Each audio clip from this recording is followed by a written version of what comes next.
Bonjour à toutes et à tous. Très content ici de pouvoir faire une présentation autour d'une spécialité locale. Il y a toujours un ancrage territorial au niveau des thématiques des laboratoires.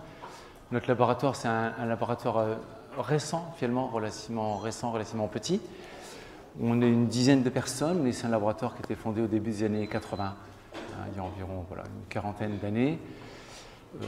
Qui collabore, donc c'est un petit laboratoire qui a pour vocation à traiter des thématiques relativement diverses, raison pour laquelle on est amené à travailler bien sûr avec d'autres universités qui sont autour du vin ou pas. Quand on s'intéresse à des laboratoires de protéomique, c'est de la protéine, ça peut être un laboratoire d'une région vitivinicole ou autre, et donc on a cette possibilité de travailler aussi avec beaucoup de collègues d'origine italienne et espagnol, donc pays dans lesquels je me rends souvent. La semaine prochaine, je vais à Cadiz. Et la semaine dernière, j'étais à Venise et puis en Vénétie, parce que ce sont des grands producteurs de vin. Entre la France, l'Espagne et l'Italie, on monopolise une grande partie de la production mondiale. Donc voilà pourquoi on est amené à se déplacer. C'est toujours avec grand plaisir. Donc voilà, quand j'ai été sollicité par mes collègues pour faire cette présentation, j'ai tout de suite dit oui, parce qu'entre collègues, on a toujours à cœur de collaborer, de travailler ensemble. Et en même temps, je me suis dit, qu'est-ce que je vais pouvoir leur raconter? Parce que moi, la thermique, en gros, c'est quelle température il fera. Est-ce que je vais pouvoir, est-ce que je dois mettre une Gore-Tex pour aller en vélo ou est-ce que je vais pouvoir me passer? Est-ce qu'on va avoir chaud ou froid? Ça se limite à peu près à ça. On consulte la météo. Et en même temps, on est tous conscients que, absolument dans tout ce qu'on fait, moi, je suis biochimiste de formation, donc plutôt près de ce que fait Christophe Clément. Dans tout ce qu'on fait, bien sûr, la thermique et l'incidence de la température, des variations de température intervient. Dès qu'on travaille bien sûr avec des micro-organismes, on est tous bien placés pour le savoir. Il faut essayer d'aller au-delà, de rester en dessous de 42, sinon ça devient problématique, pour les raisons simplement de dénaturation de protéines, de perte de régulation. Et donc, c'est une des thématiques que j'étudie. Ce sont les protéines et les conformations 3D en relation avec quelque chose qui est très simple, soit la mousse du champagne, soit l'apparition de troubles dans les vins blancs, qui est un problème à l'échelle mondiale. Donc on est toujours confronté à ces problèmes de changement de température et l'impact sur la conformation 3D de certaines molécules, en particulier des protéines. Alors le champagne, ça évoque, quand on se balade un petit peu partout, ça évoque la notion de fête surtout, la notion de fête, un petit peu la notion de luxe qui a tendance à disparaître, mais c'est toujours le caractère festif en relation avec la célébration de certains événements particuliers de notre vie personnelle, professionnelle, qui peut être aussi la vie d'une société, d'un événement mondial. Donc pour bien des événements, le champagne est là. Et on verra que pour élaborer un champagne, pour élaborer un vin mousseux, parce que le champagne est avant tout un vin mousseux, et que pour l'Institut national des appellations d'origine, le terme effervescent n'existe pas, on fait partie de la catégorie des vins mousseux. Alors, le champagne, effectivement, depuis les premières représentations qu'on peut avoir du champagne, on les a à Chantilly, au musée Condé. Et on voit, alors ici on ne le voit pas trop bien, mais si vous regardez sur le cliché de gauche, sur la colonne de gauche, vous avez un moment, voilà, j'espère est-ce qu'on va pouvoir le voir? Voilà, vous avez un bouchon qui a sauté, un bouchon de champagne. C'est la première représentation qu'on a d'un bouchon qui saute et qui monte effectivement une certaine surpression dans la bouteille avec un bouchon qui était à l'époque non pas ficelé avec un muselet métallique mais avec une corde et fixé de manière plus ou moins sérieuse. Donc là, ça c'est la première représentation et on voit que d'emblée, bien sûr c'était une demande de Louis XV, cette peinture, et que c'était servi plutôt sur les tables royales dans un caractère et gastronomique et festif. Après, le champagne a accompagné surtout les événements. C'est-à-dire que le champagne n'est pas un produit pour lequel on fait de la publicité au quotidien ou très rarement. C'est plutôt associé à de l'événementiel, que ce soit la découverte du monde par les airs, les grands événements sportifs, et c'est toujours le cas. Depuis très longtemps, on l'a vu en relation avec le Festival de Cannes qui vient de se finir. Les grands événements sportifs motorisés, mais c'était aussi avec le début de l'aviation au début du XXe siècle dans la région de la Champagne-Ardenne, des thématiques qui sont reprises aujourd'hui et qui sont bien mises en image par le champagne Nicole Fayette, qui est un champagne de coopérative, c'est une marque de coopérative, une grande coopérative, ou plus récemment avec le projet Solar Impulse qui a été développé par Picard, notre Suisse bien connu, hein, qui sont des explorateurs depuis plusieurs générations, avec cette possibilité aussi d'ouvrir une réflexion sur comment voyager à l'avenir, sachant très bien que les énergies fossiles vont être limitées et que l'avion, on en a pour encore quelques dizaines d'années avant de pouvoir tirer un trait dessus pour une grande majorité d'entre nous. Ensuite, le champagne est également associé dans l'image, c'est bien sûr une image, un discours qui est véhiculé à la femme, à la féminité, même si certaines études ont pu montrer que c'était totalement faux, que le champagne n'était absolument pas la boisson préférée des femmes et qu'il y avait autant d'hommes que de femmes, ce qui n'est pas le cas ici dans cet amphithéâtre. J'ai pu remarquer d'entrée. Dans notre discipline, qui est une discipline agricole, on est pourtant 50%. 50% femmes, mais je suis habitué à ce genre d'amphi. J'ai un fils qui est informaticien, et sur 139, il y avait 5 filles dans sa promo. Donc je me dis, wow, c'est pas encore tellement l'équité. Donc voilà, associé à la féminité, à une certaine festivité, comme on l'a vu. N'oublions pas qu'effectivement, le champagne n'échappe pas, comme la plupart des vins, au guide gastronomique, au guide de vin, où on note. Donc ça passe bien sûr par une notation, une sélection, par des concours internationaux qui sont ici en Europe de l'Est. Et depuis quelques années, c'est relativement récent, c'est vraiment très très récent, le champagne associé à la gastronomie, aux plats, aux accords mets et vins. Quand je dis c'est récent, c'est qu'il y a quelques années, on avait un chef étoilé ici qui avait 2 étoiles, Didier et Léna, avec qui j'ai un peu travaillé. Il m'a dit qu'il avait été formé par Ducasse, il avait un petit peu voyagé à Tokyo, au Brésil. Quand je dis un peu voyagé, c'est quelques années à chaque fois dans chaque pays. Et il m'a dit que quand il est arrivé en Champagne, pour lui, le champagne, c'était le dimanche soir avec son épouse, une flûte pour la fin de la semaine, et ça se limitait à ça. Et il s'est rendu compte qu'on pouvait en faire un peu plus. Bon, ça, c'est une assiette qu'il m'avait proposée. Ici, où on est toujours, bien sûr, sur un petit peu du haut de gamme. Hein, donc ici, on est sur du homard et puis une quenelle de caviar. Ici, c'est un borsch avec ici un intercalé de foie gras et puis de homard, des choses un petit peu plus simples et toujours aussi agréables. Donc on peut aller de l'entrée au dessert sur de la viande, de l'agneau, et on voit qu'on peut parcourir à peu près du début à la fin du repas avec ce produit. Donc derrière ce produit qui est plutôt festif, on a aussi un produit de qualité, et n'hésitez pas surtout à l'accompagner. Donc ça, alors toutes les photos que je vous présente, c'est des photos que j'ai faites. C'est une de mes passions, la photo et la cuisine. Et donc, c'est un livre qui a été publié il y a quelques années, qui n'est plus en vente, c'est pour ça que je me permets d'en parler. Il est vendu et épuisé depuis très longtemps. Alors, on va voir en quelques mots qu'en réalité, la thermique, le contrôle des températures interviennent vraiment à toutes les étapes. Je n'ai pas présenté tout ici, parce qu'on aurait fait un tour d'horizon bien trop vaste, bien trop large. Et j'ai pris quelques points pour illustrer le fait que la maîtrise très précise de la température, des cycles de température, des montées, des descentes, des temps, en gros le couple temps-température, est absolument primordial pour l'élaboration du vin, avec des étapes au niveau desquelles on peut maîtriser cette température et des étapes au niveau desquelles on peut très difficilement maîtriser, d'où cette variabilité qu'on peut parfois enregistrer. Alors, pour faire le vin, il faut commencer par le vignoble. Le vignoble, c'est la base, c'est le végétal, avec les aléas qu'on peut connaître. Nous sommes dans une région encore un petit peu septentrionale, plus tellement, et plus pour longtemps. On a de plus en plus de vendanges qui commencent au mois d'août.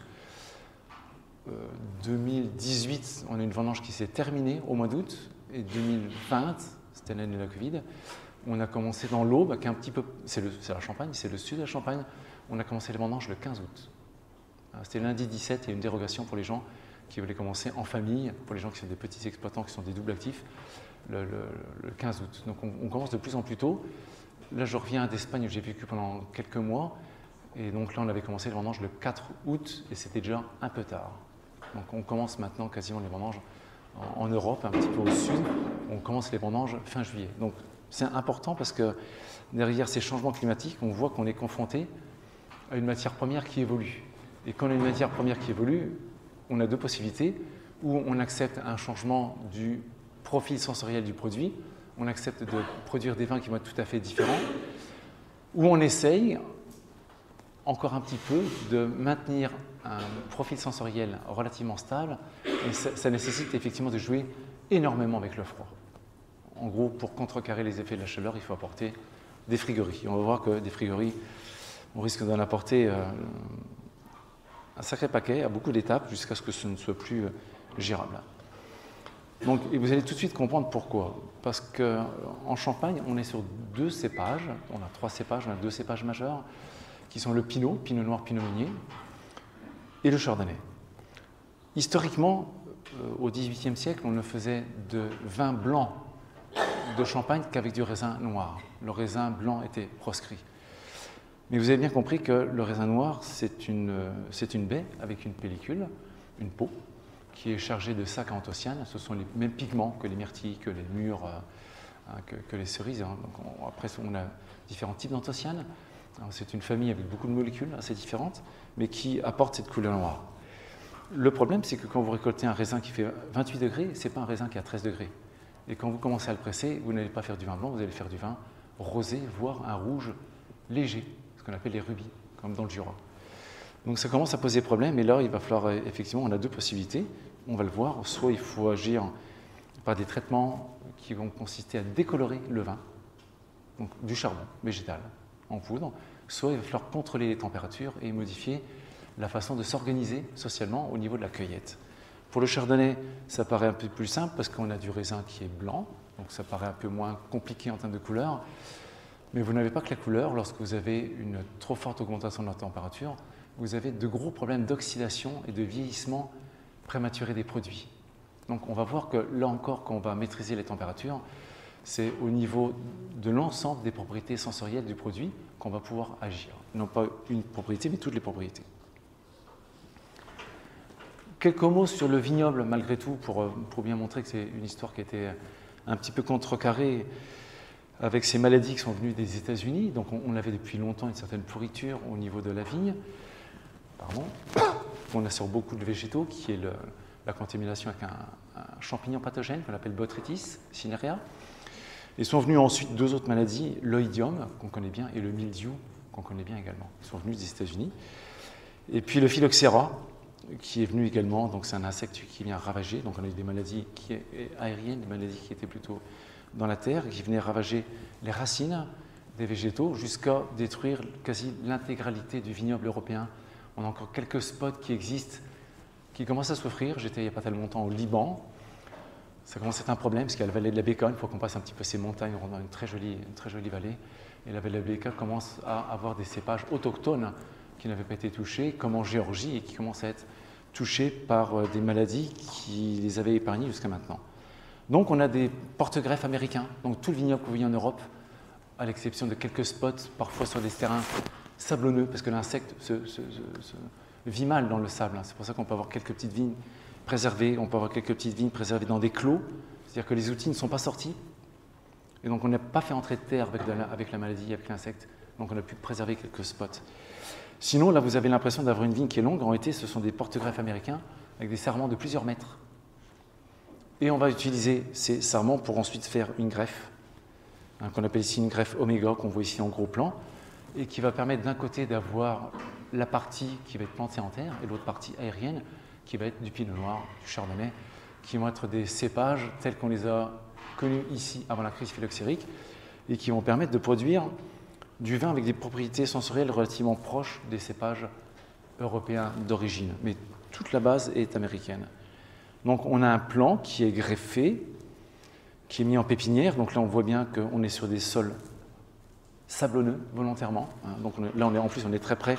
C'est très plat, on n'est pas sur des coteaux, il n'y a aucun intérêt à ce stade-là. Près des arbres au bout c'est la rivière, c'est la Marne. Donc on est en France, il y a normalement des départements qui sont nommés par rapport à leur rivière principale.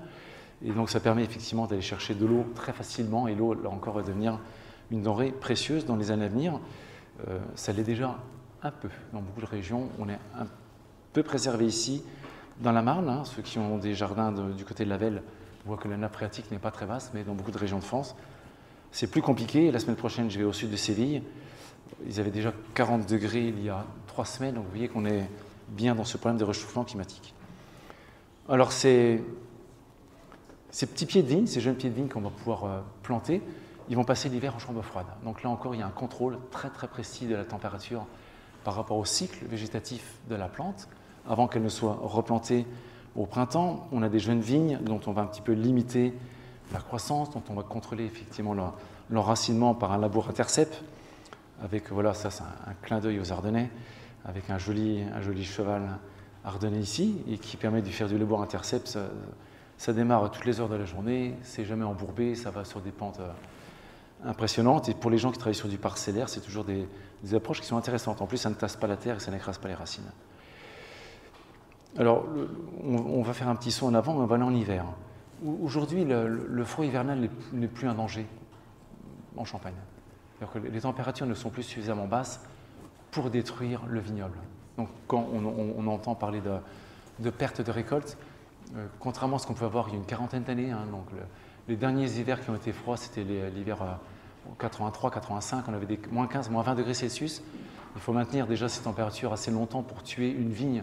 C'est une plante qui est résistante au froid, qui est résistante au soleil, à la sécheresse, à tout type de sol. Une plante qui est un petit peu assez robuste. Donc par rapport à ça, le froid hivernal aujourd'hui, c'est plus du tout un souci. D'ailleurs, vous voyez que même si les coteaux paraissent blancs, vous n'avez en réalité qu'une petite couche de neige, un petit peu de gel, ça ne va jamais chercher bien loin. Et vous voyez que sur les vignes, vous n'avez pas de neige. Donc on voit bien qu'on n'est pas confronté à ces difficultés. On fait un saut, on arrive au printemps, on a ici un petit bourgeon qui est dans une sorte de protection. Coton, c'est une bourre qui lui permet d'être protégé, de résister très largement contre le froid. Il y a aussi un remaniement des réserves en amidon, ce qu'on appelle les réserves amylacées. On peut libérer du sucre qui est un antigel. Donc ça, la plante le fait très bien. Le problème, c'est qu'on arrive à ce stade-là. On commence à avoir un bourgeon qui s'ouvre, il y a le débourrement, et c'est là que ça devient relativement sensible. Il y a deux stades sensibles, c'est le débourrement, et après c'est la floraison. Aujourd'hui, la floraison elle est moins gênante, même si on a encore des gelées régulièrement en Champagne, jusqu'au début mai. On parle souvent des 5 glaces qui sont aux alentours du 10 mai. Cette année, on n'en a pas eu. Mais globalement, ce sont des périodes qui sont assez compliquées, parce que si vous avez un gel, vous perdez votre récolte. Et on a la possibilité, là encore, de lutter contre ce froid printanier, avec différents types d'approches qui sont ici le chauffage avec les chaufferettes, où on peut utiliser ou de la cire ou des carburants classiques, l'aspersion pour venir capter une partie du froid au niveau de la vigne, ou simplement le brassage de l'air comme on le voit aujourd'hui, même si vous allez sur Chablis, vous avez des jolies éoliennes, on en a un peu plus quand on va au Canada. J'étais en Ontario l'année dernière, et effectivement l'Ontario c'est encore une région qui est froide. Donc ce sont des techniques qui sont plus fréquentes. Donc les chaufferettes, vous voyez peut-être régulièrement des reportages au printemps, on en a eu le mois dernier avec la nécessité de se lever la nuit. C'est très onéreux, c'est très polluant, surtout, très polluant. La possibilité de pulvériser, vraiment c'est avec des brumisateurs, on vient capter le froid qu'on a dans l'air, on vient geler, et aussi la possibilité de provoquer une petite coque très froide d'eau autour du bourgeon, qui finalement, c'est un froid qui le protège du vent qui est glacial. Et puis l'autre système classique qu'on utilise, surtout pour les cultures fruitières, c'est l'éolienne classique. Donc l'éolienne la plus fréquemment rencontrée, c'est l'éolienne à hélice, dans la mesure où le froid à proximité du sol, à proximité de la vigne, est plus intense que le froid que vous avez à quelques mètres de hauteur. Donc vous venez brasser l'air et vous parvenez à modifier la température à proximité de la vigne de quelques degrés. Mais quelques degrés, c'est suffisant pour venir sauver le bourgeon et sauver une récolte. Le but, c'est d'arriver à une vigne qui présente des feuilles en bonne santé, donc qui ne sont pas touchées par les maladies que j'ai pu citer, comme l'idiome et le mildiou ou botrytis. Et le but, c'est qu'avec ces jolies limbes, on parvienne, du fait de la photosynthèse, là c'est une belle représentation, à produire de l'énergie sous forme de sucre, donc à partir d'énergie solaire. Donc c'est une conversion. C'est un petit panneau solaire qui vient récupérer et qui vient aussi prendre un petit peu de CO2 pour libérer l'oxygène, ce qui est toujours un bilan intéressant, pour produire nos deux raisins. Les raisins sont cueillis bien sûr en grappes entières. Vous avez bien compris que si on veut faire un vin blanc, il ne faut pas avoir une matière première qui soit triturée. On doit impérativement cueillir les grappes entières, et ce serait une erreur que les champenois acceptent de faire de la vendange mécanique, parce que ça ne permettrait pas de faire des vins de qualité, pour X raisons. Donc c'est une des thématiques qu'on étudie au laboratoire depuis une dizaine d'années, c'est la vendange et le fractionnement des jus au pressurage. Donc ensuite, l'étape du pressurage. Ici, une photo avec un centre de pressurage où on a une dizaine de pressoirs de 12 000 kg, qui sont voilà, les plus gros pressoirs qu'on peut avoir en Champagne. Dans beaucoup de régions, on a des pressoirs bien plus impressionnants. Et derrière ce pressurage, on a des règles. La Champagne est la seule région à avoir des règles aussi strictes au niveau du pressurage, c'est-à-dire qu'on est obligé, quelle que soit la qualité de la vendange, c'est parfois d'ailleurs un côté limitant, on est obligé de produire 2550 litres de jus clair, ce qu'on appelle des jus débourbés, à partir de 4000 kg de raisin. Ça vous fait globalement 3 kg de grappe entière, 2 litres de jus. Voilà, ça c'est une règle. Et ce jus doit être séparé en 2 ou 3 qualités. La première qualité, c'est la cuvée, c'est ce qu'il y a de plus beau. Ensuite, il y a une deuxième qualité qu'on appelle les tailles, parce qu'anciennement, il fallait venir tailler le marc, c'est-à-dire le gâteau de raisin en cours d'écrasement. Et donc, ces tailles peuvent être séparées en 2 qualités, qui sont la qualité de taille 1 et la qualité de taille 2. Donc, quand vous voyez des champagnes en tête de gondole en promotion en fin d'année, c'est toujours de la taille, c'est jamais la cuvée. On a une pénurie de cuvées, et les tailles, quand c'est bien valorisé, ça peut donner des vins qui sont relativement intéressants, mais avec un cycle de vie, effectivement, un peu plus court pour la raison de composés fortement oxydables. Donc par rapport à ça, les règles ont été données dès 1718. C'est qu'on a un très bel écrit qui est attribué au chanoine Godino, qui avait été exclu du chapitre de Reims et qui a fait fortune à 60 ans. Il a commencé sa carrière de vigneron, presque pendant 30 ans. Et donc il a écrit un petit livre qui est attribué à Godino, parce qu'il n'est pas signé, publié ici à Reims en 1718, et sur la nécessité d'avoir un contrôle très strict des températures à la vendange. Globalement, dès que le soleil se levait, il fallait commencer à vendanger, et dès que le soleil commençait à chauffer, il fallait arrêter de vendanger. C'est-à-dire qu'il fallait arrêter vers 11 h du matin. Aujourd'hui, on ne travaille pas tout à fait comme ça, on travaille jusqu'à ce que la journée de travail soit finie, c'est-à-dire qu'en général 5 h, 5 h 30, et très peu de personnes modifient cette organisation. La conséquence, c'est que le raisin qu'on a ici, c'est un raisin qui va arriver, qui va être chaud. Et lorsqu'on a un raisin qui est chaud, on a les problèmes que j'ai évoqués, à savoir la couleur et surtout la forte oxydation qui va provoquer un très rapide vieillissement du vin au cours du temps. Si on vient regarder d'un peu plus près, vous voyez déjà ici au niveau des baies que vous n'avez pas beaucoup d'épaisseur de couleur. On voit que là c'est un raisin noir, mais on voit que la peau est peu colorée, qu'elle n'est pas tellement riche en anthocyanes. Si maintenant on vient regarder d'un peu plus près, le raisin, vous voyez que derrière ce cliché que vous avez ici en haut à gauche, le raisin noir, si on vient couper assez finement, donc on refroidit un peu le raisin et on coupe avec un scalpel, on se rend compte qu'en réalité on a une pulpe qui est translucide. Et si on prend la partie coupée, voilà, si on prend ce raisin en bas à gauche et qu'on le retourne, on a le cliché qui est en haut à droite, où on a l'impression d'avoir une baie comme un cépage teinturier, avoir une baie qui est colorée. Et puis de jolis pépins qu'on peut voir. En réalité, c'est pas ça. La pulpe n'a pas de couleur. Et si on vient refroidir le raisin et qu'on vient le couper finement pour l'éplucher, on voit dans le cliché en bas à droite qu'en réalité, on n'a pas de couleur au niveau de la peau. Et si vous voulez faire un vin qu'on appelle le blanc de blanc, il faut impérativement être dans des conditions qui permettent la libération du jus sans couleur, et ça nécessite impérativement d'y travailler avec un raisin soit froid, soit sur lequel on aurait eu un contrôle de la température et une réfrigération. Donc ça, c'est un point qui est important, c'est qu'on voit de plus en plus de systèmes qui sont là pour venir contrôler cette température afin de venir contrôler le profil sensoriel. Donc toutes les étapes sur lesquelles on a un contrôle de température, c'est bien évidemment à mettre en relation avec les qualités sensorielles du produit final qui va sortir quelques années après. C'est-à-dire que légalement, un vin peut être commercialisé à partir de 15 mois. La plupart des vins entre 2 et 3 ans et les grandes cuvées entre 5 et 10 ans. Donc si vous avez un phénomène d'oxydation ou de vieillissement prématuré, à 5 ans, vous avez un vin qui devient imbuvable. Lorsqu'on commence à presser une baie de raisin, ça c'est des photos que j'ai faites avec une amie qui venait ici pour faire un petit peu de tourisme, une amie roumaine. On voit bien que ce n'est pas des doigts de vigneronne non plus. Donc lorsqu'on prend une baie de raisin et puis qu'on l'écrase, le premier jus qui coule, c'est la couleur de l'eau. Ça a vraiment la couleur de l'eau. Ça n'a pas de couleur, c'est translucide. Et lorsqu'on avance un tout petit peu dans le pressurage, on voit qu'on commence à avoir un peu de couleur. Alors là, là c'est vraiment très peu de couleur. Vous voyez, ça vous paraît déjà coloré, mais après la fermentation alcoolique et après la fermentation malolactique et au cours du temps, vous avez une évolution de ces pigments colorés Et en réalité, ce que vous voyez ici ne représente rien en termes de couleur. Ça donnera du vin blanc. En revanche, si on poursuit un petit peu le pressurage, on a un peu plus de couleur. Donc on voit que le jus qui coule est déjà plus coloré. On voit deux choses importantes, c'est qu'il est plus coloré et qu'il a, que dans le belon, le cuvon qui reçoit le jus, on voit qu'on a de la mousse. Et on voit qu'on a au niveau du jus de raisin absolument tous les constituants, et notamment, il faut bien sûr des macromolécules tensioactives, donc ce sont des protéines d'origine végétale. On a tous les constituants pour donner un vin mousseux. Et c'est pour ça qu'aujourd'hui encore on les appelle les vins mousseux, parce qu'au 18e et au 19e, le vin a été décrit par rapport à la mousse, et c'est le terme qui était repris en 1936 à la création des appellations d'origine. On a repris le mot mousse parce que c'était le mot qui était historiquement le plus utilisé.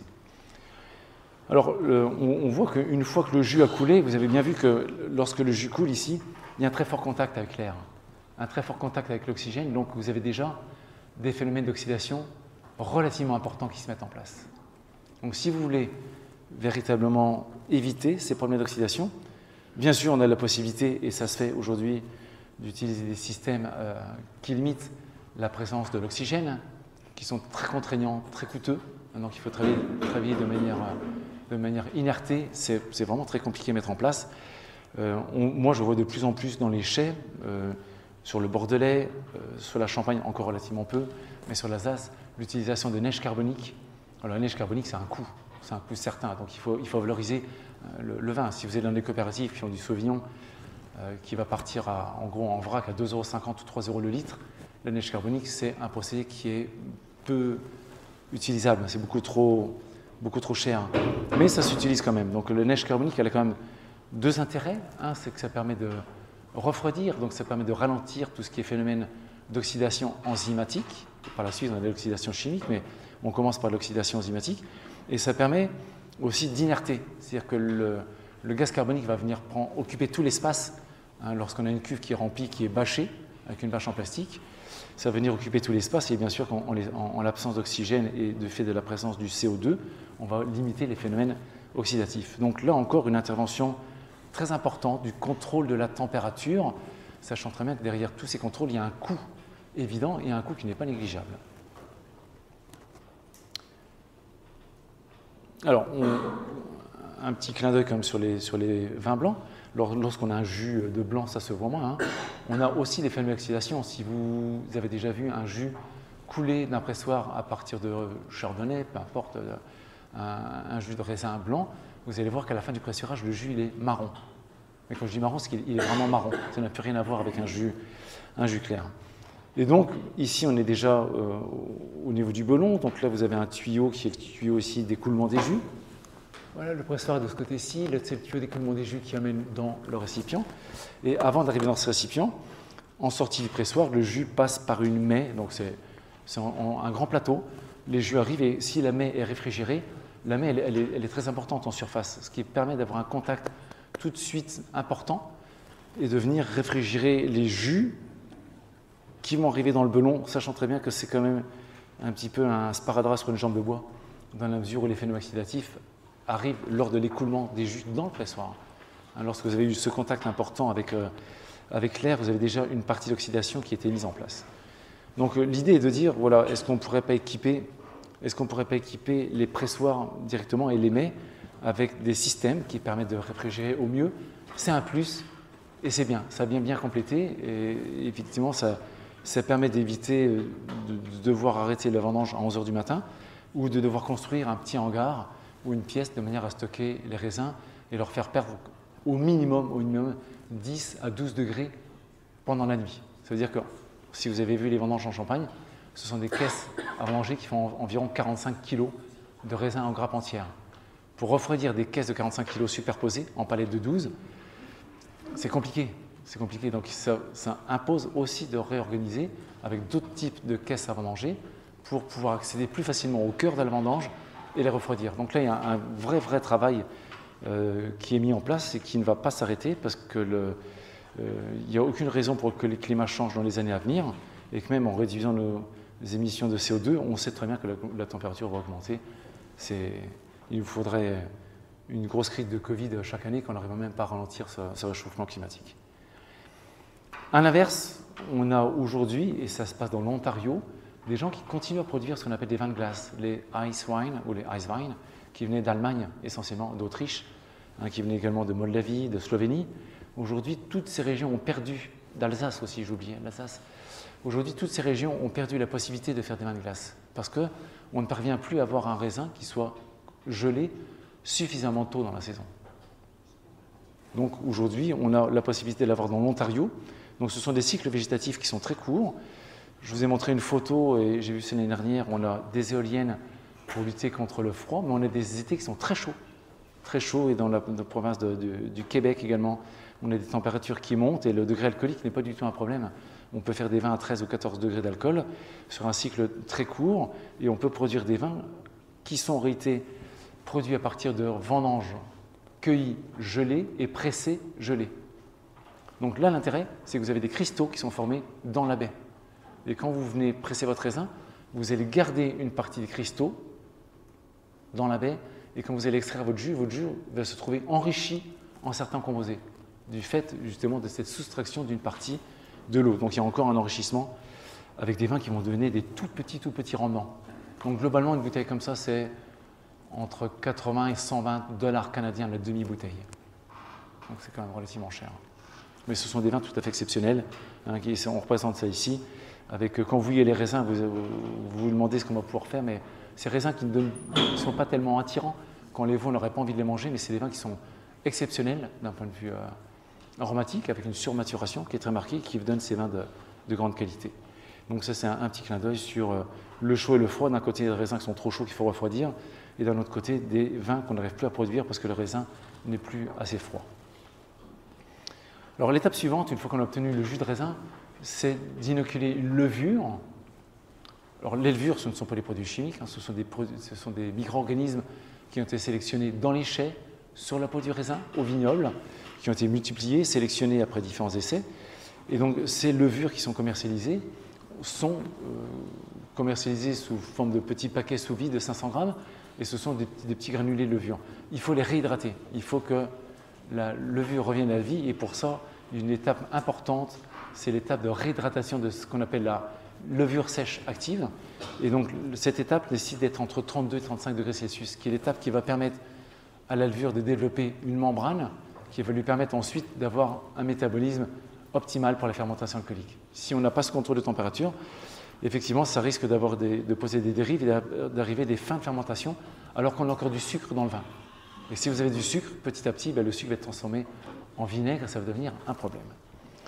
Et donc là, on a un contrôle très strict de la température des levains, et ces levures vont être ensuite inoculées dans un jus de raisin qui va être refroidi, lui aussi, aux alentours de 17, 16, 18 degrés. Si vous connaissez un petit peu les muscats, et notamment les muscats aromatiques, ce sont des très beaux cépages, avec beaucoup d'arômes terpéniques, vous avez peut-être déjà noté qu'on a des muscats qui sont amers. Et, il y a beaucoup de vins qui sont amers, c'est un problème de vinification. Le seul moyen pour lutter contre l'amertume au niveau des muscats, c'est d'avoir des fermentations alcooliques qui sont en dessous de 8 degrés et si possible, le plus proche possible de 4 degrés Celsius. Donc c'est-à-dire qu'il faut vraiment refroidir, avoir un contrôle des températures. Et c'est pour ça que si vous êtes par exemple sur la Clairette de Die, dans les contreforts du Vercors, vous avez des chais extérieurs où on a, alors là ils ont des groupes à froid qui sont monstrueux, et une fois qu'on a passé cette période de vendange qui hélas est de plus en plus précoce, donc c'est-à-dire qu'il faut maintenir de plus en plus le froid artificiel, on peut ensuite laisser la température et laisser la nature faire, et la nature se charge d'apporter le froid nécessaire au maintien justement de ces températures relativement basses pour la fermentation. Donc beaucoup de chais tournent aux alentours de 18 degrés, alors qu'on rentre des raisins qui, selon les régions, sont globalement, en étant vraiment larges, on va dire entre 20 et 40 degrés Celsius. Donc ça veut dire qu'il y a quand même beaucoup de frigories à apporter, et avec un contrôle des températures qu'il faut garder pendant toute la fermentation alcoolique et après. Et après, parce que quand vous vendangez au 15 septembre, les chais refroidissent assez rapidement. Quand vous vendangez au 15 août, voire tout à fait fin juillet, il faut garder ce froid artificiel pendant beaucoup plus longtemps. Donc on procède à l'inoculation des levures, donc c'est simplement un mélange avec une oxygénation. Il faut apporter un petit peu d'oxygène. C'est un organisme qui a besoin de se multiplier. Il y a une phase donc respiratoire avant d'avoir la phase de production d'alcool qui est une phase fermentaire. Il faut déjà que l'organisme se multiplie. Et ensuite, tout se passe dans des cuveries. Et vous voyez, tous ces anneaux que vous avez à l'extérieur, ce sont des systèmes qui permettent un contrôle des températures. Et un contrôle des températures qui est très sérieux parce que si vous êtes sur des cuves de 500 hectolitres ou même 300 hectolitres, à partir du moment où vous avez une fermentation qui démarre, vous n'arrêtez plus, ce n'est pas un petit ruissellement avec le jet d'eau sur la cuve qui va permettre de refroidir votre cuve. Il faut contrôler les températures et ne pas laisser surtout échapper la température pour une raison sensorielle et parce que tout simplement, au-delà de 37-38 degrés, la fermentation alcoolique s'arrête. C'est un micro-organisme. Nous, on a une limite qui est à 42. La levure, elle est à 38. Donc, il faut contrôler les températures. Et on a des systèmes aujourd'hui industriels. Ici, vous avez un gros plan où on voit un peu mieux. Alors, je regarde l'heure, je n'ai pas fait tellement attention à l'heure, mais c'est bon. J'ai encore beaucoup de diapos. Et donc, vous voyez ici un gros plan où on voit qu'on a des cuveries qui sont bien entretenues. Ça, c'est parce qu'il faut éviter les micro-organismes qui viendraient apporter des maladies et des problèmes de déviance sensorielle. Et vous voyez que dans toutes les cuveries qui sont bien entretenues, on a un des points importants, c'est le contrôle de la température. Contrôle de la température, et ici on ne le voit pas, mais quand vous regardez au plafond, vous avez les passerelles et vous avez toutes sortes de canalisations, de tuyaux qui sont là pour amener l'eau glycolée, le chaud, le froid. Parfois, en général, on doit descendre la température. Il arrive parfois, dans des périodes un petit peu froides, qu'on soit obligé d'augmenter de quelques degrés la température, mais c'est assez rare. En général, c'est une baisse des températures, avec des températures qui sont, vous voyez ici, aux alentours de 16, 17, 18 degrés Celsius. 20, c'est déjà trop. Donc il faut quand même être relativement bas, sachant très bien que quand on commence à vendanger, fin août, on a des températures qui sont entre 25 et 30 degrés Celsius, et bien plus encore en Espagne et en Italie. Bien plus encore. En Italie, on est à 40, 42 degrés, comme dans le sud de l'Espagne. Si vous allez voir un petit peu ce qui se passe en Sicile, ou dans le sud de l'Espagne, on a des températures qui sont affolantes. Donc, il n'y a pas un qui est supérieur à l'autre. Le Chardonnay n'est pas supérieur au Pinot. Ce sont deux très grands cépages.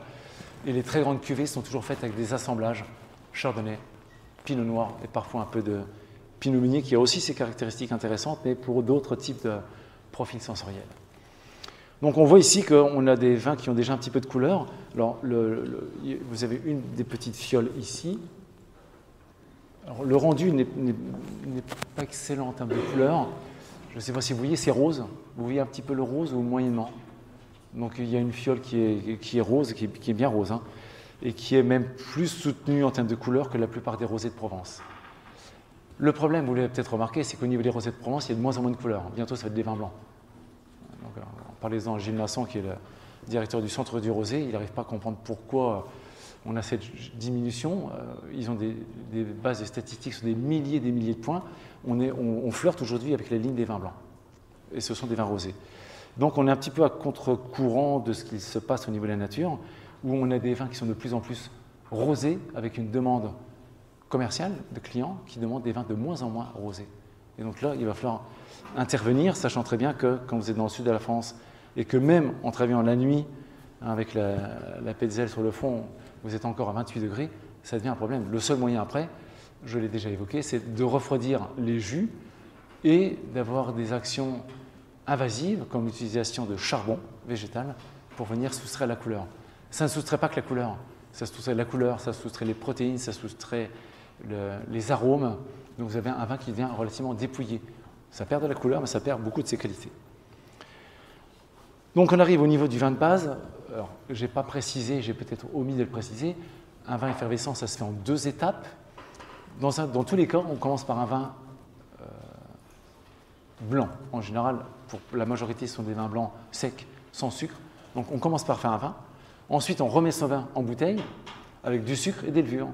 Et on poursuit ce qu'on a commencé en cuve. On refait une fermentation alcoolique. Point. Sauf qu'à la 2e étape, la bouteille est fermée et donc le gaz reste à l'intérieur. Donc on a une surpression et à l'ouverture de la bouteille, on a une sursaturation du fait qu'on est à pression atmosphérique et à ce moment-là, le gaz ne demande qu'à s'échapper. Donc là, pour le moment, on est sur des vins, ce qu'on appelle les vins de base. C'est des vins qui servent de base à l'élaboration de vins mousseux. En fin de fermentation alcoolique, au niveau de la... Ça, c'est une cuve qui a été vidée, qui a été rincée à l'eau, simplement. Et sur les parois, on a des cristaux qui sont des cristaux qui coupent véritablement. Hein.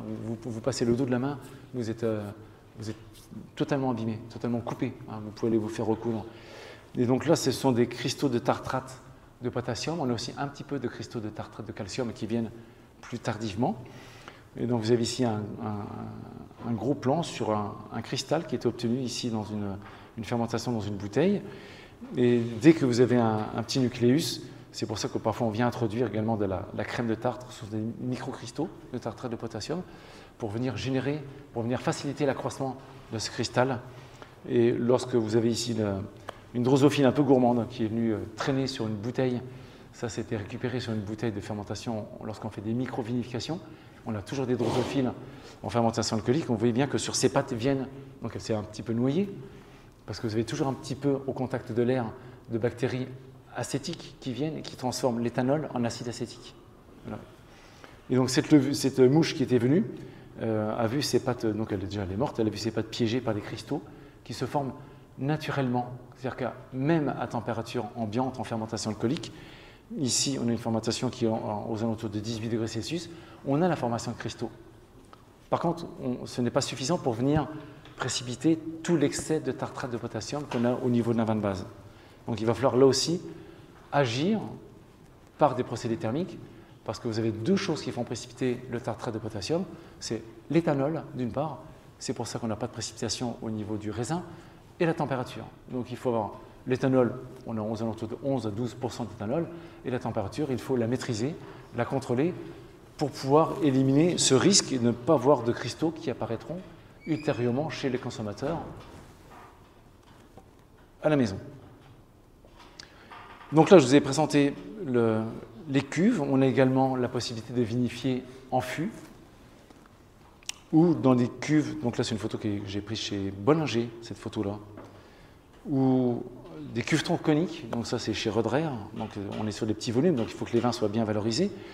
Et pour pour fabriquer ces contenants vinaires, on part là encore du bois. Donc je ne vous fais pas l'histoire depuis le Mérin, on va directement à la douelle de chêne sur des chênes français. Et pour fabriquer un fût, il va falloir chauffer. Il va falloir chauffer essentiellement pour le cintrer.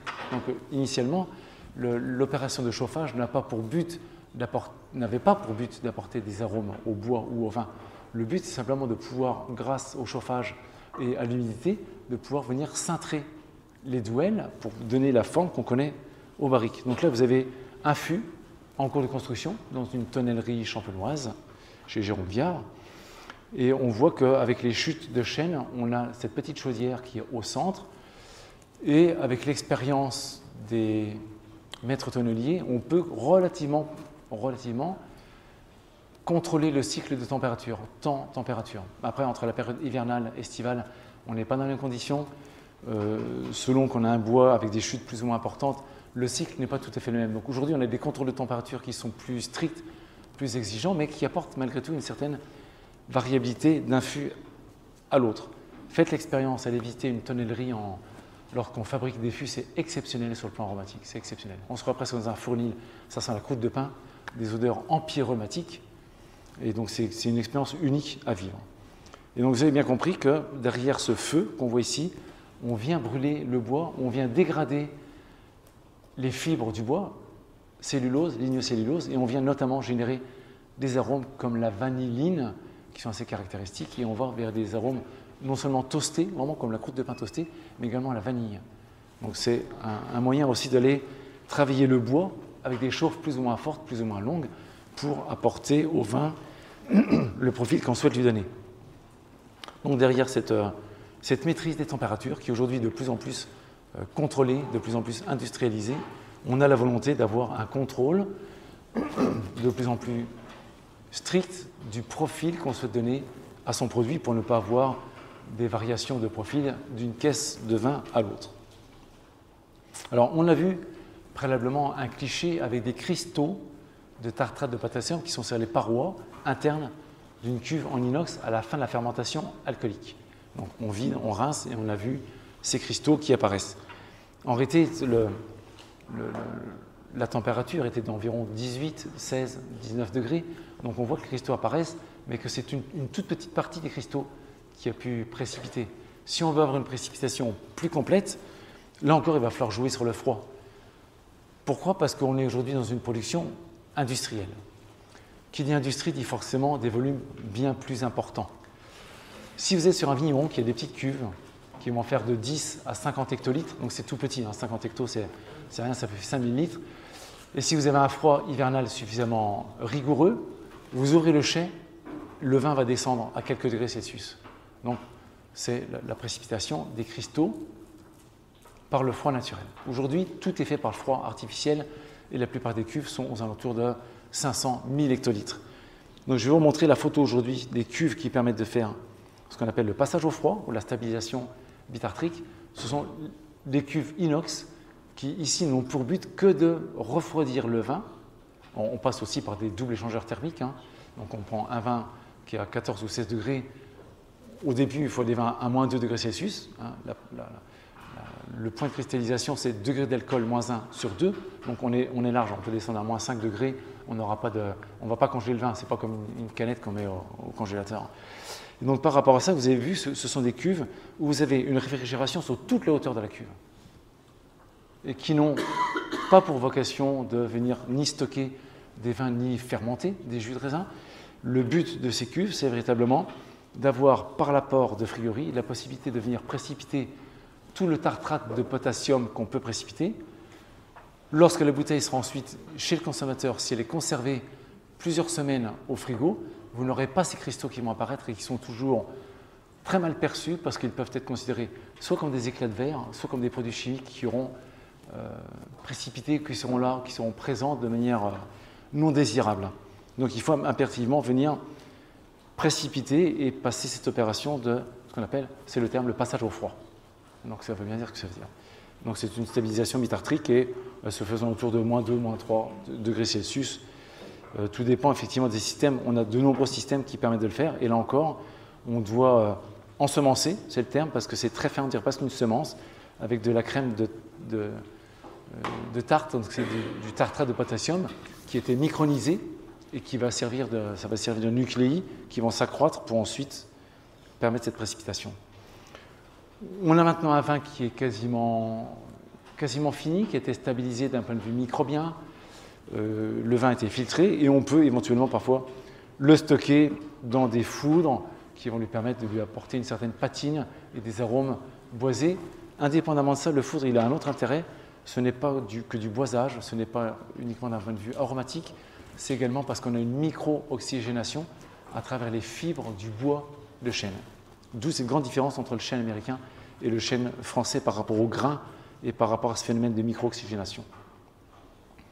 Donc là, pour le moment, qu'est-ce qu'on fait? On dispose d'un vin qui a été élaboré avec un mou, si possible, cueilli à basse température ou réfrigéré. Ensuite, on a un contrôle des températures pendant tout le phénomène de fermentation alcoolique et pendant le stockage à l'issue de la fermentation. En hiver, dans les régions septentrionales, ce n'est pas dur de contrôler puisqu'il fait quand même relativement froid. Ensuite, on doit encore passer le vin au froid pour faire précipiter les cristaux. Donc vous voyez qu'on a déjà 3 étapes au niveau desquelles on a dû faire un contrôle des températures de manière à éviter soit trop de couleur, soit l'oxydation, soit des cristaux qui apparaîtraient en bouteille. Donc tout est en relation avec les caractéristiques sensorielles du vin. Étape suivante, on va aller vers la production de vin mousseux.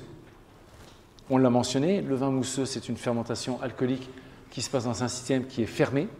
Donc la bouteille est bouchée, c'est un système qui est clos. Donc j'utilise volontairement ce terme. On a des capsules avec des bouteilles qui sont hermétiques, qui peuvent résister à 15 bars sans problème. Donc c'est-à-dire que si on fait un point de bulle, on vient percer, on vient injecter du gaz et on regarde quelle est la pression nécessaire pour voir une bulle apparaître. On plonge la bouteille dans l'eau et en dessous de 12 bars, en général, il n'y a aucune bulle qui va sortir. C'est très bien serti et les bouteilles de champagne, je crois qu'elles sont garanties jusqu'à 30 bars en termes de résistance mécanique. C'est exceptionnel. Donc là, on va mettre dans des bouteilles pendant très longtemps. Je raconte un petit peu l'histoire de la Champagne, mais c'est vrai que les champenots, ils sont attachés. J'en parle d'autant plus volontiers que moi je suis belge, donc ma culture c'est la bière.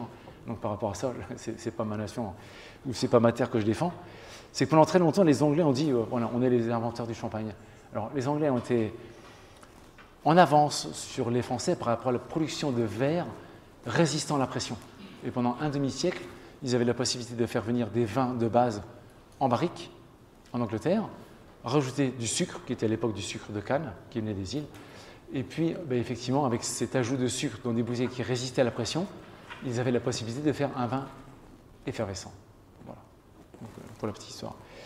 Donc aujourd'hui, on a depuis heureusement longtemps en Champagne des verres résistants à la bouteille, mais pour produire ces verres, là encore, on n'avait pas en France la connaissance de cette technique qui permettait d'avoir la production de verre. Alors vous avez ici, c'est les photos que j'ai prises chez OI, ici à Reims. C'est impressionnant. Donc les photos qui sont compliquées à prendre parce que, heureusement, on a beaucoup de lumière. Par contre, il fait excessivement chaud et c'est des photos qu'on doit prendre à distance. C'est-à-dire pour prendre une photo d'une bouteille, on est entre 4 ou 5 mètres. Donc c'est pour ça que les résolutions sont toujours un petit peu compliquées. Et on passe par deux moules. Il y a le moule arrière. On voit sur le cliché suivant le premier moule, on ne le voit pas parce que c'est une petite bouteille qui correspond à une goutte de verre liquide qui va couler pour faire un premier moule. Et ensuite un deuxième moule. Et on voit bien ici la sortie du deuxième moule avec la forme ici. Et le fait que sur la bouteille, vous avez peut-être déjà remarqué une couture. Vous avez peut-être déjà remarqué un petit trait, une couture qui correspond effectivement à l'ouverture du moule. Et puis cette petite empreinte qui reste sur le côté de la bouteille. Donc on a des bouteilles, là encore, les thermiciens interviennent, c'est par cette maîtrise des cycles de montée et puis de descente en température qu'on est capable de travailler correctement le verre. Alors la descente en température, elle est importante aussi parce que lorsque vous déplacez les bouteilles, c'est impressionnant de voir que quand la bouteille est posée, juste avant qu'elle soit posée, le col est maintenu par une pièce qui se déplace et le bas de la bouteille bouge. Et si elle est posée un petit peu rapidement, vous la posez puis votre col est de travers. Donc tout ça, c'est du rebut. C'est très compliqué de faire une bouteille, surtout pour les séries spéciales. Il faut se calibrer en début de production. Et il y a beaucoup de casse. Alors, c'est refondu peut-être, mais c'est quand même beaucoup de travail. Donc, on a une bouteille, on a un vin. On va mettre le vin en bouteille avec des levures. On a vu qu'on les réactivait, on les acclimate, on les prépare à supporter une teneur en alcool. Et ensuite, on va les laisser tranquillement travailler. La fermentation alcoolique va se faire à des températures entre 12 et 16 degrés Celsius. Là encore, température qu'il faut contrôler. Alors, si vous êtes dans des caves comme celle-là, alors là, vous avez un caveau. Et là encore, de manière plus impressionnante, vous avez un autre caveau. Et chaque fois que vous avez un caveau latéral, vous avez ce petit côté un petit peu sombre qui note la présence d'un caveau latéral qui va être un petit peu comme le caveau que vous avez là, un petit peu plus petit. Donc, vous voyez que vous avez ici, on est au 3e sous-sol, on est environ à moins 15 mètres sous terre. On a à Reims perdu beaucoup du premier niveau suite au bombardement de la Première Guerre mondiale parce que vous avez tout un réseau de caves qui est impressionnant au centre-ville. Et en général, le premier réseau a été fragilisé, fortement fragilisé. Et donc, de ce fait, on a dû l'éliminer, reconstruire quelque chose en béton, beaucoup plus solide. Et on a gardé le 2e et le 3e niveau. C'est pour ça que quand vous descendez là, vous n'avez pas une vibration. Vous n'avez pas de variation de température, vous avez une humidité qui est constante, vous n'avez pas de lumière, ce qui est aussi un point qui est relativement important. Vous êtes à moins 15 mètres, c'est très tranquille et ce sont des conditions idéales parce que vous n'avez pas besoin de contrôler la température. Vous êtes dans de la craie. La craie, à ce niveau-là, elle a entre 200 et 400 litres d'eau par mètre cube. Entre 200 et 400 litres d'eau par mètre cube. Donc une régulation thermique, une régulation de l'humidité qui sont exceptionnel, c'est de moins en moins le cas parce qu'on a beaucoup de caves en Champagne, enfin beaucoup de chais en Champagne et les caves creusées qui permettent d'abriter ces bouteilles sont trop peu nombreuses. La production aujourd'hui c'est 330 millions de bouteilles et ces jolies caves ici permettent de stocker quelques dizaines ou un peu plus de millions de bouteilles, mais on est probablement pas plus de 20 ou 30% des bouteilles produites. Donc on a beaucoup de chais aériens qui vont permettre de stocker des bouteilles pendant des années dans des conditions de température idéalement contrôlées. Soit un peu les caves, soit là encore des chais sur lesquels il faudra impérativement faire intervenir des systèmes de réfrigération pour apporter en général plutôt des frigories. C'est rare qu'on soit obligé d'amener de la chaleur, c'est toujours du froid, c'est le froid qui nous manque de plus en plus. Donc des bouteilles qui vont rester quelques années. Ces bouteilles, bien sûr, contiennent des levures, les levures qui ont été introduites pour réaliser la fermentation, la seconde fermentation en bouteille, qui s'appelle la prise de mousse, parce que c'est à l'ouverture de cette bouteille que la mousse va pouvoir s'exprimer lors du service. Et donc là, vous prenez un magnum.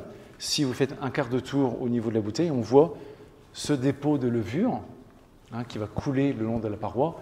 Et donc toutes ces levures, il va falloir les rassembler pour les expulser. Donc on va procéder à une opération de remuage et par des huitièmes et des quarts de tour et en modifiant l'inclinaison de la bouteille, on va pouvoir ramasser ce dépôt levurien. Alors il n'y a pas que des levures, on met un petit peu d'argile. On met de l'argile, voilà, ce sont des spectites qui ont la possibilité de venir jouer le lien entre les levures. Sinon, les levures ont tendance à repartir en suspension assez facilement. Donc là, on vient mettre des spectites qui permettent de faire un réseau et de faire glisser le dépôt cohérent qui va s'enrouler sur lui-même quand on vient tourner la bouteille. Et on va l'amener dans le col de la bouteille. Voilà. Donc là, c'est une jolie bouteille avec une cuvée spéciale avec un col beaucoup plus allongé. Et là, c'est une fermentation alcoolique qui a été réalisée avec un bouchon. Donc là, ce n'était pas une capsule, comme on l'a vu dans un cliché précédent, mais c'était un bouchon avec toutes ces difficultés de ne pas transmettre de goût de bouchon au vin et surtout de garder une capacité de résilience importante. Beaucoup de bouchons se chevillent, sont imbibés d'eau et après perdent leur étanchéité. Donc ça pose un problème et ça donne avec les années des bouteilles couleuses. Une fois qu'on a fini de rassembler ce dépôt, il va falloir l'amener comme ça vers le col, puis on va mettre les bouteilles sur pointe, en masse, et on va pouvoir à ce moment-là éliminer le dépôt, soit de manière classique, et là je vais vous montrer une photo avec voilà, une bouteille d'un certain volume, c'est une des plus grosses bouteilles qui s'est faite en Champagne, c'est pas des pompiers, c'est des cavistes, mais ils auraient pu être pompiers dans une ancienne vie, mais vous voyez que c'est excessivement compliqué. Je veux dire que ce sont des gens d'expérience qui font ça, ce sont vraiment des gens d'expérience, il faut être deux. Et le problème, c'est que c'est toujours la même chose, c'est que la partie aérienne, la partie qui est à l'extérieur de la bouteille, est sèche. La partie à l'intérieur de la bouteille, dans le col, elle est imbibée de vin. Ça, ce sont des bouteilles qui ont des années. On ne fait pas ça avec des jeunes vins, on fait ça avec des vins de haut de gamme. Et donc, quand vous voulez tourner la bouteille, forcément, la partie externe, elle se casse. Vous sortez le bouchon une seule fois parce qu'il est jeune, mais sur un vieux bouchon, il va toujours se casser, ou presque tout le temps. Donc, il faut y aller avec un petit système qui est comme un petit tournevis, et puis il faut le sortir. Et puis en même temps, il faut la relever, expulser, mettre le doigt dessus. Voilà. Même quelqu'un qui est un petit peu costaud, je peux vous garantir que même avec des bons pouces, pour mettre le doigt au-dessus puis réussir à le tenir, il faut déjà être à deux, mettre la main et puis encore. Et au début, vous avez vu que c'est pas possible. Au début, ça part. C'est pas grave. On prend une bouteille, on l'ouvre, on la remet dedans délicatement, ça ne change rien, et on va en faire un vin, un grand vin, un vin d'exception, parce que ce sont des bouteilles. Rien que le contenant vaut déjà une fortune. Et le vin dedans doit être à la hauteur de la réputation de ce type de contenant. De manière plus classique, voilà, on a un vin à glace avec une eau glycolée qui est refroidie à moins 22, moins 23 degrés Celsius. Donc là, c'est un point qui est également important. Là encore, c'est une étape cruciale. C'est que derrière, on n'a pas besoin d'être spécialement technicien. Vous prenez la bouteille, vous la retournez, et puis ça y est, vous avez formé votre glaçon. On le voit ici, le glaçon dans le cliché qui est à droite. On a la capsule, le col, et puis on a un glaçon. Ensuite, il suffit de venir ouvrir la bouteille. Donc là, c'est les bouteilles qui sont voilà, dans le bain de glycol, le bac à glace. Bon, alors bien sûr, après, une fois qu'elles sont sorties, elles sont rincées pour éliminer toute trace de glycol, pour éviter d'avoir une contamination du glycol dans le vin. Voilà, sinon, ça sera un petit peu un problème. Donc là, ça passe sous des jets d'eau qui permettent de bien nettoyer les bouteilles. Et ensuite, on vient dégorger mécaniquement. C'est-à-dire qu'après, c'est bien sur un décapsuleur. Ça passe sur des chaînes, puis le décapsuleur vient retirer ce glaçon. Et vous voyez qu'au-dessus, vous avez plein de glace. C'est tout le restant de vin congelé qui est expulsé avec à l'intérieur les levures qui ont fait la champagnisation et les argiles qui ont permis de rassembler les levures et de les ramener vers le col de la bouteille. Donc ce sont des adjuvants de remuage. Alors parfois ça ne se passe pas trop bien. Pourquoi? Parce que vous avez parfois des petits cristaux et vous avez parfois des opérations des phénomènes de gerbage qui sont observés. Alors on a parfois des lots gerbeurs. Quand il y a trop de bouteilles qui présentent du gerbage, voilà, en général on les met de côté, on essaie de laisser les bouteilles un petit peu reposer parce que si elles ont été manipulées la veille, si on a des changements de température, si les bouteilles étaient un petit peu choquées, à l'ouverture, voilà, prenez une bouteille de n'importe quelle boisson mousseuse, ou des Sprite ou des Coca, n'importe.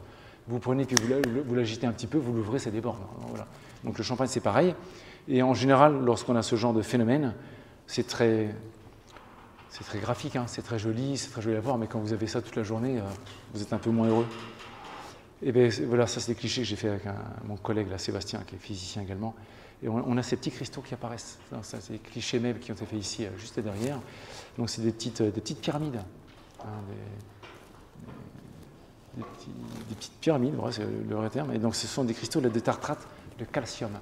C'est plus des tartrates de potassium, c'est des tartrates de calcium. Et c'est souvent à l'origine de ces phénomènes de gerbage qui sont bien problématiques et qu'on observe encore. Donc vous voyez que la maîtrise du froid, l'ensemencement avec des cristaux de tartrate de potassium et de tartrate de calcium sont des opérations qui sont indispensables, et c'est par la maîtrise du froid qu'on évite d'avoir ce genre de phénomène qui vous pose de gros problèmes quand vous êtes sur une chaîne de dégorgement et que vous avez ça avec 15 palettes qui attendent et qui seront à peu près toutes du même acabit. Donc la maîtrise du froid, là encore, elle intervient très largement.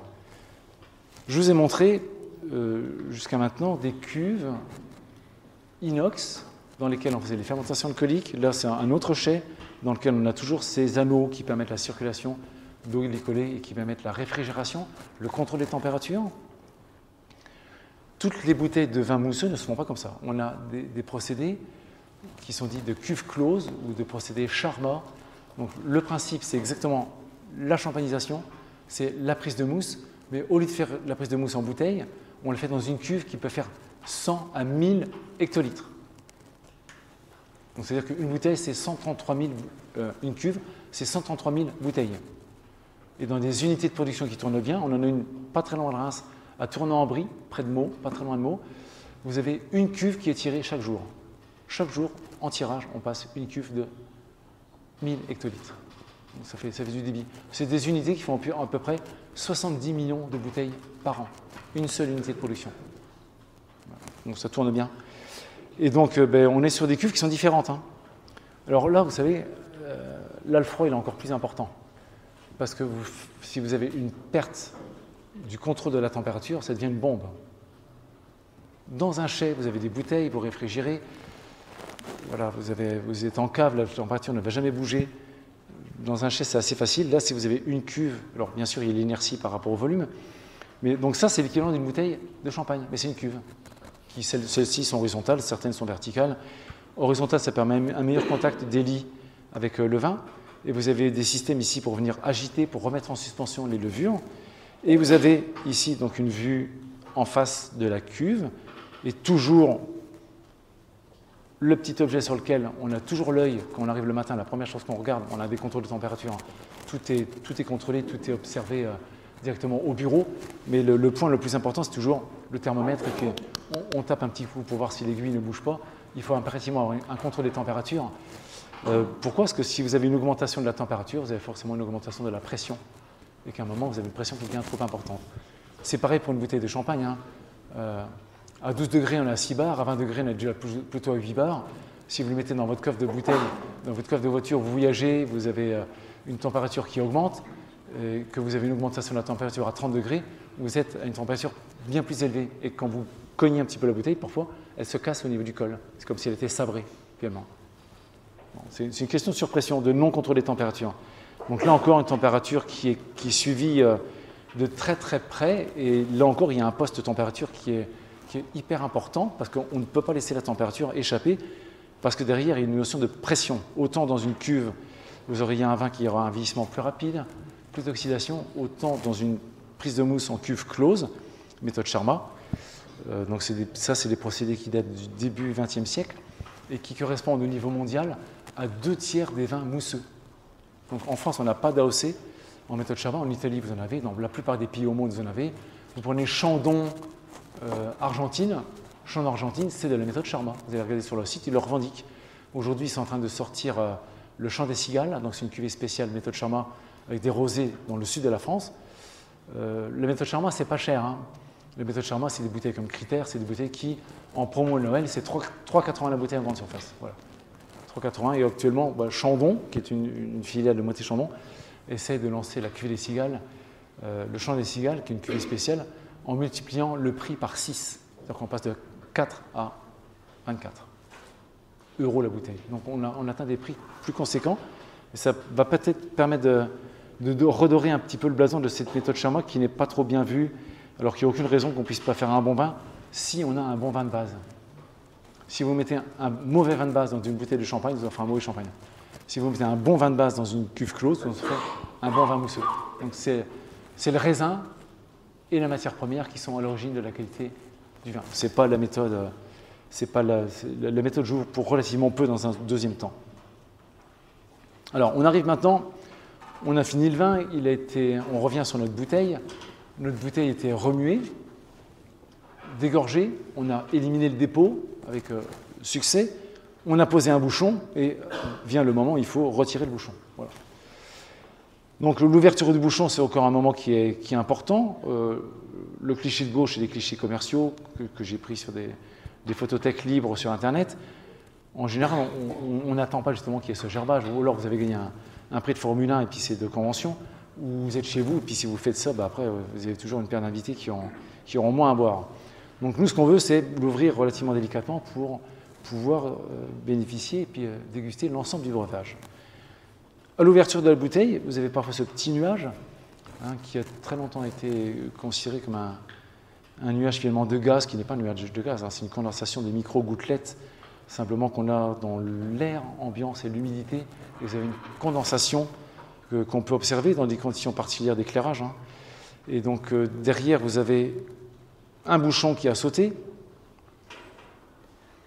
Voilà, donc ça c'est des vidéos que j'ai faites, c'est les premières vidéos qui ont été faites sur cette question, qui ont presque une quinzaine d'années, avec un collègue qui aujourd'hui est retraité, Didier Caron, que beaucoup ont connu ici en physique, et qui était un gars absolument charmant, ouvert à tout, et toujours très très curieux de nouvelles choses. Et donc avec Didier, on a fait ces vidéos il y a une quinzaine d'années, où on montre bien ici qu'il y a...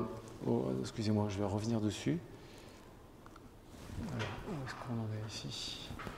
J'ai pas la même chose, il faut que je revienne là. Vous avez la première, voilà. Alors on a beaucoup d'échecs quand on fait ce genre d'expérience parce que le bouchon ne part pas souvent de manière verticale. Donc là on a mis une règle à gauche, ce qui permet de voir à peu près la vitesse du bouchon. Voilà, c'est entre 35 et 55 km/h, souvent c'est autour de 45-50 km/h. Mais souvent le bouchon, à la base, il est un petit peu déformé. C'est-à-dire que quand il va sortir de la bouteille, il ne va pas sortir verticalement. Il va sortir, puis il y a un côté qui va sortir un petit peu avant l'autre. Donc dès que vous le laissez sortir librement, il va sortir du champ de la caméra. Ça, c'est quelque chose qu'il fait régulièrement. Vous le laissez, puis il sort du champ de la caméra. Et voilà, lui, il commence à tourner un petit peu. On voit bien qu'il est un petit peu incliné, mais on a beaucoup sur lesquels on a une sortie. Et donc, derrière, on peut regarder des choses aussi assez intéressantes. Et donc, c'est un cliché qu'on doit à notre collègue Hervé Pont, où on a ici, par thermographie infrarouge, la possibilité de venir observer le nuage de gaz carbonique que vous pouvez également percevoir au nez. C'est-à-dire que quand vous mettez votre nez au-dessus d'un verre de vin mousseux, si vous respirez, c'est comme si vous mettez votre nez au-dessus d'une cuve. En fermentation alcoolique, vous allez avoir quelque chose de très piquant.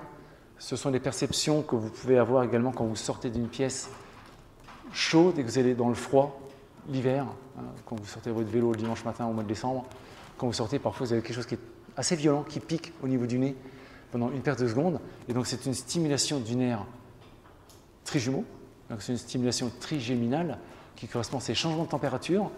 Et c'est également la même perception que vous avez, donc le changement de température, delta T, ou stimulation par des molécules comme le CO2, l'éthanol, le SO2, et en bouche par les composés phénoliques qui sont aussi responsables de stimulation trigéminale.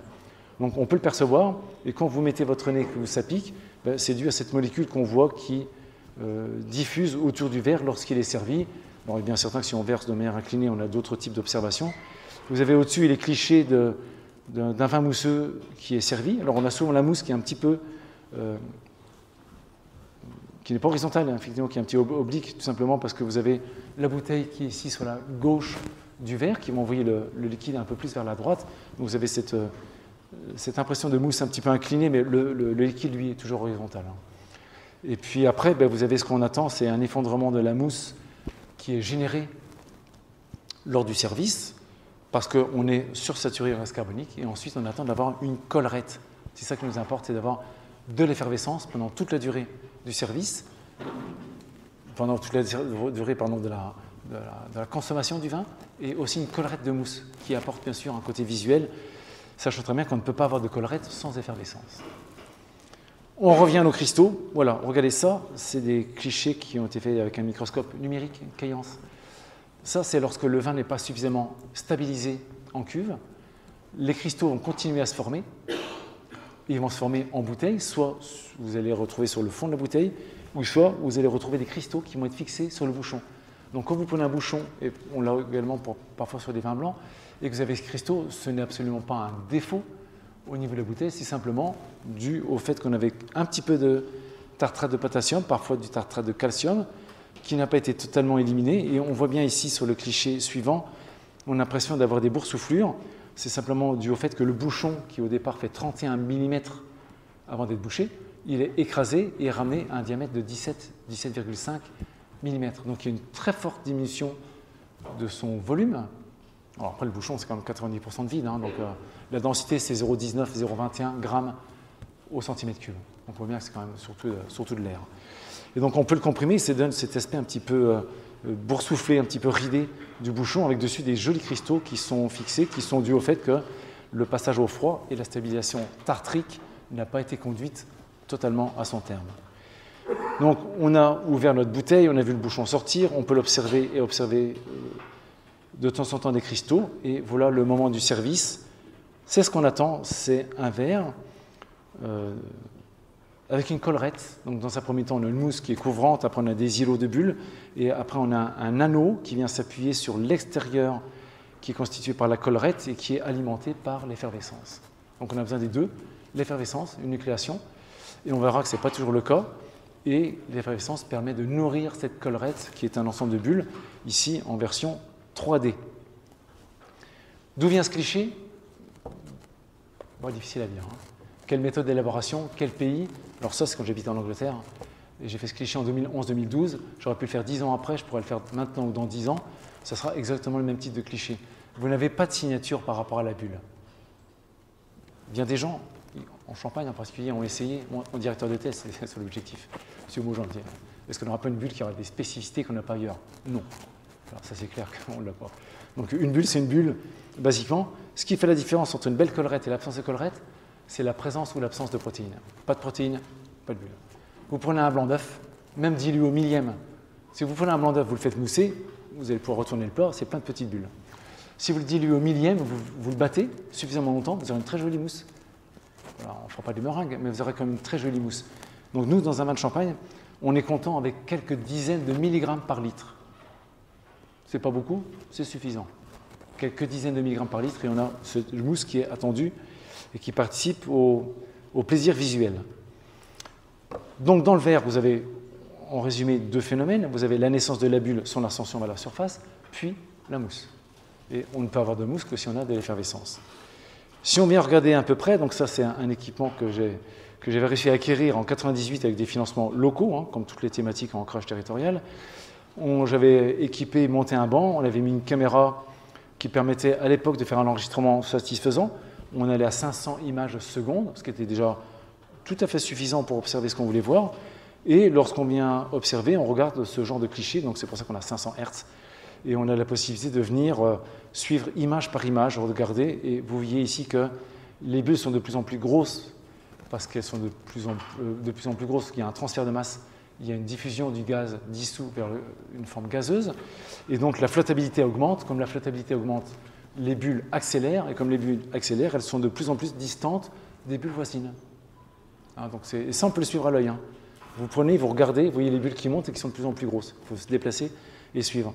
Avec des bulles qui sont émises au départ jusqu'à 20, 25, voire 28 bulles secondes, ce qui est beaucoup, et plus le vin va s'épuiser en CO2, plus on va avoir une diminution de cette fréquence de nucléation à partir d'un site hétérogène. Donc ça, c'est une première thèse que j'ai mise en place en 1998 avec un collègue qui est maintenant professeur ici à l'Université de Reims.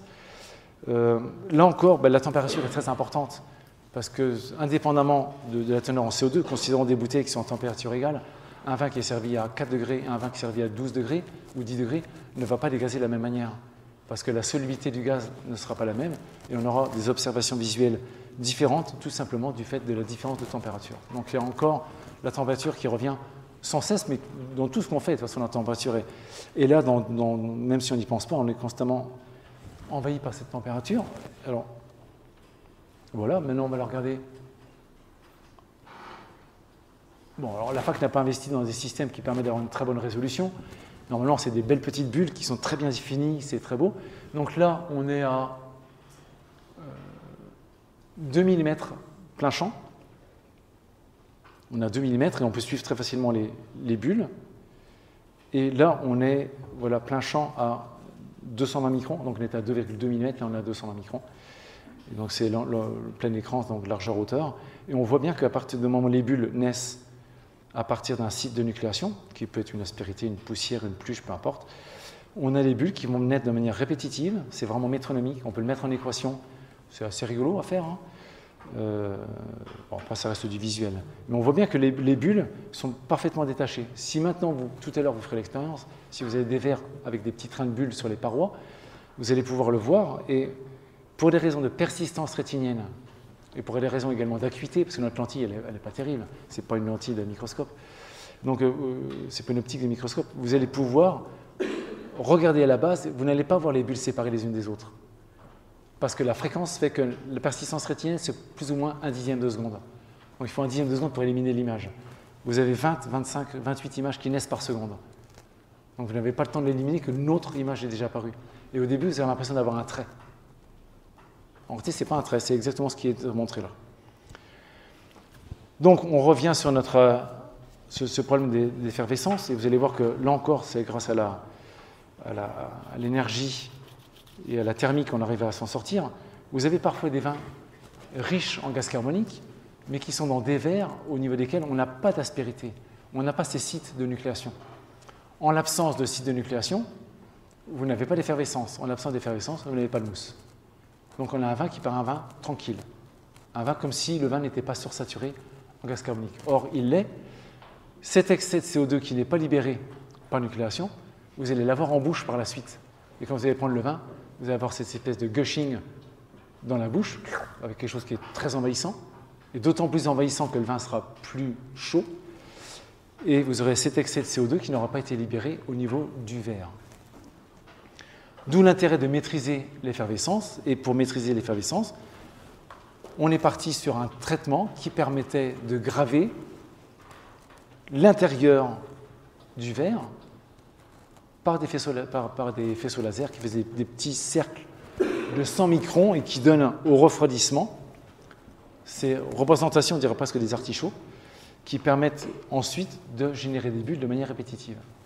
Alors, le cliché de droite, ça fait partie des essais où l'énergie apportée n'était pas suffisante.